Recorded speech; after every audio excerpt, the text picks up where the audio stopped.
পৃথিবীতে এমন কিছু প্রাকৃতিক শক্তি রয়েছে যা নীরবে গঠিত হয়, নীরবে বড় হয় এবং একদিন বিশালতা নিয়ে হাজির হয় মানুষের সামনে। ঠিক তেমনই এক শীতল দানবের নাম A23A আইসবার্গ। দেখতে নিস্তরঙ্গ ও নীরব, কিন্তু তার পেছনে লুকিয়ে আছে প্রকৃতির এক অমোঘ বার্তা। অ্যান্টার্কটিকার বিশাল বরফ রাজ্যে 1986 সালে একটি বিশাল বরফখণ্ড আইস শেলফ থেকে বিচ্ছিন্ন হয়ে যায়। এটি ছিল বিশ্বের অন্যতম বৃহত্তম আইসবার্গ, যার নাম দেওয়া হয় A23A। প্রায় 40 মাইল চওড়া এবং 1000 ফুটেরও বেশি পুরো এই বরফখণ্ডটি দীর্ঘ 4 দশক ধরে ওয়েডেল সাগরের তলদেশে আটকে ছিল। দীর্ঘদিন স্থির থাকলেও প্রকৃতির নিরন্তর পরিবর্তন একে প্রভাবিত করেছে। সমুদ্রের তলদেশের উষ্ণ স্রোত বছরের পর বছর ধরে এর নিচের অংশকে গলিয়ে দিয়েছে। এই উপরিভাগের অদৃশ্য গলনের ফলে এটি একসময় সমুদ্রের তলদেশ থেকে বিচ্ছিন্ন হয়ে যায়। 2020 সালের শুরুর দিকে আইসবার্গটি অবশেষে তার নোঙর ছিঁড়ে মুক্তভাবে ভাসতে শুরু করে।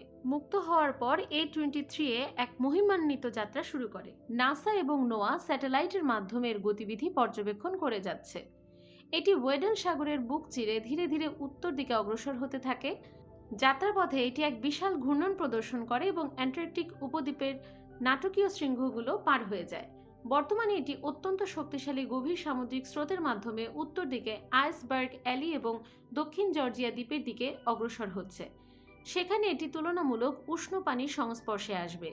এটিই হবে এর দীর্ঘ জীবনের শেষ অধ্যায়।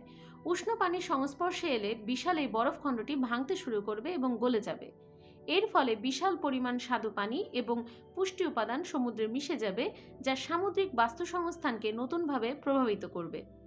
A23A এর এই যাত্রা আমাদের মনে করিয়ে দেয় যে প্রকৃতির এই বিশাল মঞ্চে কোনো কিছুই স্থায়ী নয়।